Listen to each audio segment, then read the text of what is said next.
Hi guys, ganang araw sa inyo. Pakita ko lang po yung bahay ng mga rabbit breeders namin.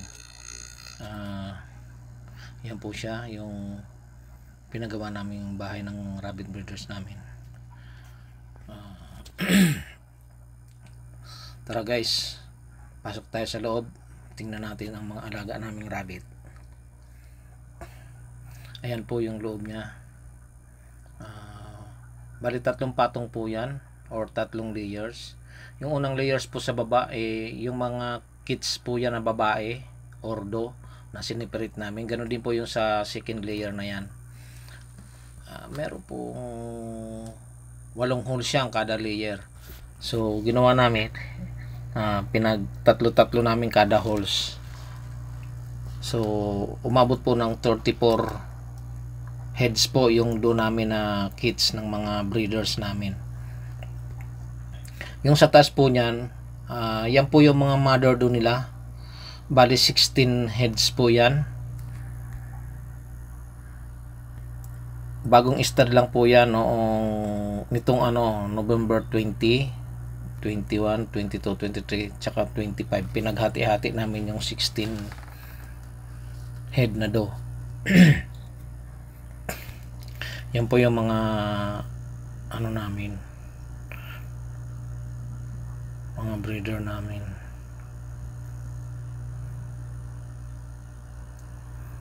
Ito naman pong nakikita nyo na to, yan po yung mga back, yung nasa second layer po. F1 New Zealand po yan, at saka F1 Cali. Dalawang breed po ang rabbit namin, F1 Cali and F1 New Zealand. Ito po yung unang anak ng rabbit namin ng August 7. So mag 4 months na po yan ngayong 7 ng December. Yung black na may white po na combination. Yung mga brown naman po, ayan naman po pinanganak ng August 26. Bali mag 4 months po yan ngayong December 26. Tapos yung iba po niyan, September, second week ng September na po pinanganak.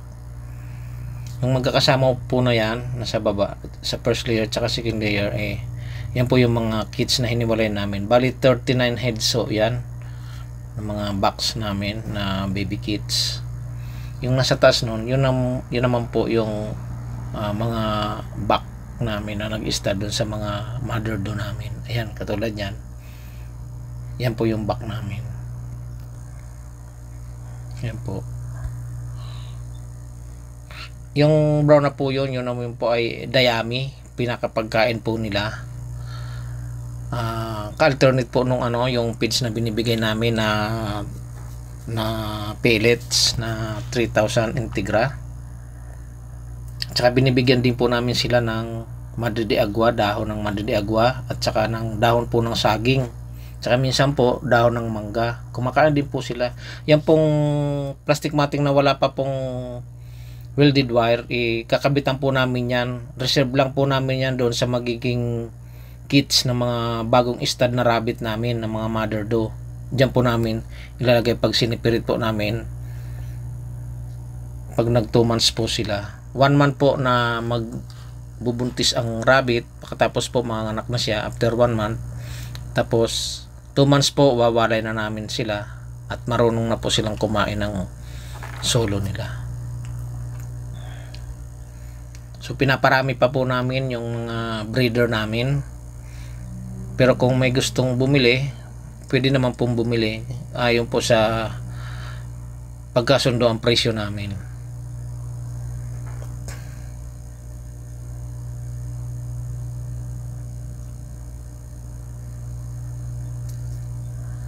Ayan po sila.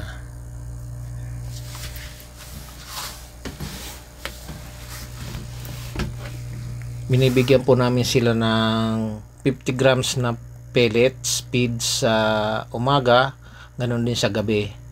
Pagkatapos, nilalagyan po namin ng vitamins, yung inumin nila katulad ng Lysibit syrup, at saka nilagyan din namin sila ng dextrose powder, at saka apple cider vinegar. Tsaka Ayan po yung mga puno ng saging na yan. Yung mga dahon po niyan, dyan po kumukuha sila misis ng pagkain ng mga rabbit. Tsaka meron pa po, marami pa po yan. Tsaka may alaga din po kaming pato. May 3 pong pato. Ayan po yung papaya, oh. Tanim po nila misis yan. May bunga na po. Ayan po yung 3 pato namin. Siguro malapit na pong mangitlog ang mga yan. Yan. Pararamihin din namin yan, yung mga pato na yan. Temporary dyan muna sila kasi hindi pa maayos ang kulungan. Kaya temporary dyan lang muna siya. Ayun yung mga kawayan, gusto namin tanggalin yun. Magtatayo kami ng extension po ng bahay ng mga ng rabbit. Kasi medyo pag nanganak na sila, yung mga bagong stud, pag nanganak, siyempre marami yon. Kailangan na namin ulit ng panibagong bahay ng mga rabbit. So kailangan namin alisin yung kawayan na yon. Kasi po yung lugar na yan nila misis ay palibot po ng kawayan, tsaka mga saging, tsaka doon sa unahan po may mga mangga po yan, may mga mangga. Ayun, 2 pamangkin ni misis yan, si Beloy tsaka si Chloe. Makukulit yan, naglalaro sila, oh. Yan po yung unang logong pinagawa ko na Buds and Jojo Rabbitry. Pero papalitan po namin yan ng BG Rabbit Farming kasi yun po ang official ano ko po sa YouTube.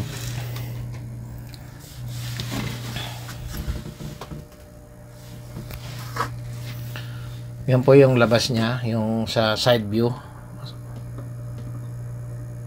Yan po, kitang-kita po yung mga rabbit sa loob. Nilagyan po namin yan ng screen palibot na 1x1 po ang sukat ng screen na gauge 16 para po wala pong predator na makapasok po katulad ng mga pusa, aso, manok, para po hindi sila matakot. Kasi yung rabbit po kalaban ata ng aso yan, o baka yung pusa katulad niyan, baka awayin sila.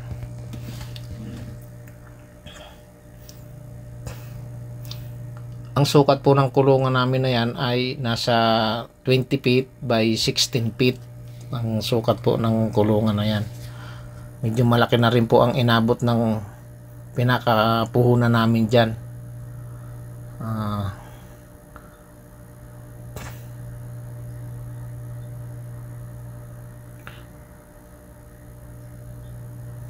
Kailangan siguro makapag-extend po kami siguro ng mga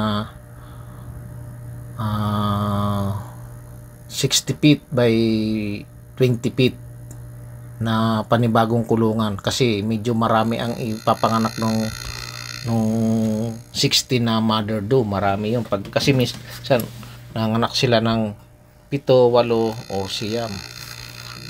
Okay guys, maraming salamat po sa panonood. Sana nagustuhan nyo yung video.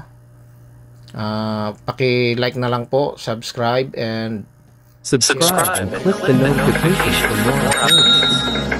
Don't forget to like, comment, and share. I got broads in Atlanta, took the lean in the family, credit cards and the scammers, in the list in the back.